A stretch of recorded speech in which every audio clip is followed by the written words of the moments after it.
Oi, meu nome é Júnior e, sinceramente, se o livro tem capivara no nome, não tem como ser ruim.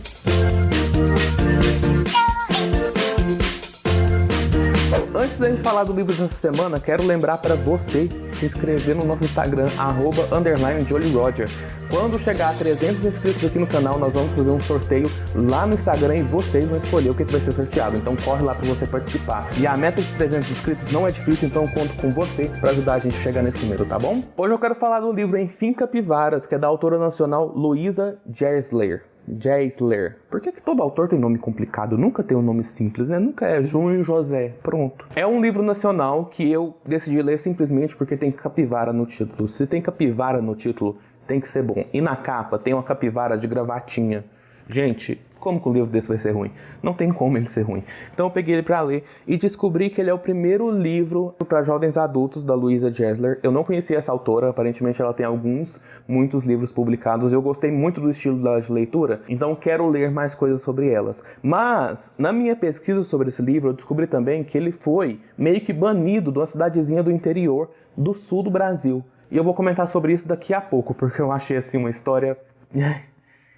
Enfim Capivaras é contar a história de um grupo de adolescentes meio que amigos, assim, eles falam que ficou junto mais pela comodidade, sabe, que foi todo mundo segregando ali, mas eles são amigos, eles gostam um dos outros, que é a Nick, a Nessa, o Léo, o Zé Luiz e o Denis. Acontece que o Denis é um mentiroso compulsivo. Ele fala as coisas mais absurdas que os amigos acreditam. Então ele conta a vantagem de ter ido na casa do Faustão em Miami, ele conta a vantagem do pai dele ter o último carro da geração, um carro que nem existe. E aí, um belo dia, ele falou que tinha ganhado uma capivara de estimação. Então os outros amigos se reúnem e decidem fazer uma surpresa para ele, aparecendo na casa dele, para forçar ele a admitir que ele não tinha ganhado capivara coisa nenhuma, porque assim, né, é uma coisa meio exótica de se ganhar de estimação. A história se passa em Minas Gerais. Em Minas Gerais tem capivara? Tem capivara. Mas assim, você tem uma capivara de estimação, ainda mais ganhada, né? Pois é. E então eles vão pra casa do Denis com essa missão de desmentir o Denis. Quando eles chegam lá, o Denis fala que é capivara, que chama capivara,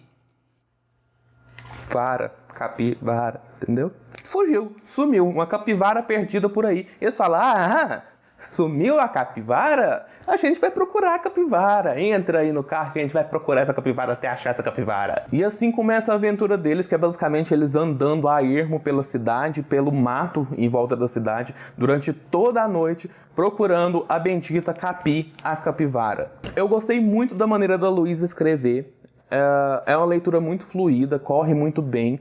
Eu peguei esse livro também por ele ser bem curtinho e eu tô num período de ressaca literária, não tava a fim de ler muita coisa, falei, vou pegar um livro curtinho para eu poder ler e levar conteúdo novo pro canal, mas não tava querendo uma coisa muito densa. E realmente, esse livro me satisfez nesse ponto. Ele é pequeno, ele tem uma leitura fluida, mas mesmo assim ele consegue abordar alguns temas, mesmo que não muito profundamente, alguns temas muito relevantes. Isso acontece porque a autora apresenta esses personagens adolescentes, cada um com uma personalidade muito diferente da outra, e cada um com seus próprios problemas.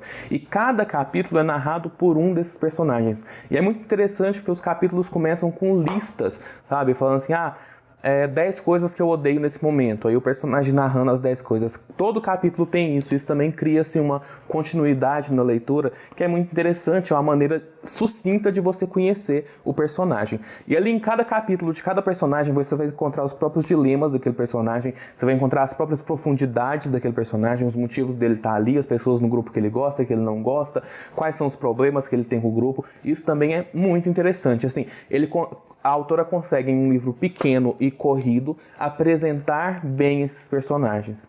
E também deveras, porque o principal desse livro são os personagens. A história principal, o plot, que é eles procurando a capivara, não é um grande plot, não é cheio de muitas coisas. Então, quando você pega um livro com uma história tão básica, o mínimo que você espera é que se desenvolva os personagens. Mas a questão é que a autora fez isso muito bem. Realmente não tem muito o que falar da história, porque é um livro pequeno, mas a parte mais importante da história é que tem capivaras. Então é aquele livro leve, assim, que vale a pena você dar uma lida. Você não vai gastar muita energia, você não vai ter que pensar muito, mas você vai conhecer diferentes perspectivas de diferentes personagens. Tem um personagem que é podre de rico, mas tem seus problemas com a família. Tem um personagem que é filho da empregada do podre de rico e que tá meio que de caso com a irmã dele e ele não sabe. E aí tem a personagem que acha que é assexual, mas ainda não se descobriu. Tem outra personagem que tem, assim, um indício de distúrbios alimentícios, que também é muito interessante. Então, assim, cada um vai trazer sua própria perspectiva e seu próprio olhar sobre essa noite. Só que, como eu disse para vocês, pesquisando depois para fazer esse vídeo, eu descobri que esse livro ele foi meio que banido numa cidadezinha no interior do sul do Brasil. Gente, não tem porquê, sério. A defesa, né, dos censores da cidade foi que o livro trazia palavras de muito baixo calão, situações esdrúxulas para adolescente, quando se discute sexualidade, quando se discute o próprio ato de fazer sexo, ou quando eles são adolescentes e estão bebendo ali, que eles passam a noite inteira bebendo cerveja quente, vodka saborizada, mas principalmente o que os censores mais apontaram foi a questão de palavras de baixo calão. E sinceramente, não tem tantas assim. Tem palavras que a gente usa normalmente no dia a dia, meio que para enfatizar a ideia, né? Eu não preciso dizer aqui quais palavras, até porque o YouTube também não gosta. São palavras que estão bem inclusas no vocabulário brasileiro, ainda mais quando você leva em conta que são adolescentes. Claro que depois de adulto a gente chega numa noção assim de que ok, não dá para falar todas as palavras em todos os lugares, mas isso não quer dizer que as palavras sejam erradas ou que elas não existam. Elas são palavras como qualquer outra, e quando elas são usadas para exaltar uma emoção, eu acho que é muito diferente de quando elas são usadas para ofender alguém. Então, seja lá que cidadezinha que é tão puritana assim, a ponto de expurgar um livro porque ele fala uma palavrinha feia, uma palavrinha cabeluda, sinceramente, que vergonha, né? Esse foi o vídeo de hoje, foi bem curtinho, mas é porque eu realmente estou em ressaca literária, e esse livro também é curtinho, então eu só queria apresentar ele para vocês. Mas espero que você tenha gostado, comenta aí embaixo se você já leu esse livro, se você tem interesse de ler, e vai lá se inscrever no nosso Instagram, @_JollyRoger, e manda esse vídeo para seus amigos, para eles se inscreverem aqui no canal, pra gente chegar em 300 inscritos e poder fazer o sorteio, beleza? Beijo, beijo, tchau!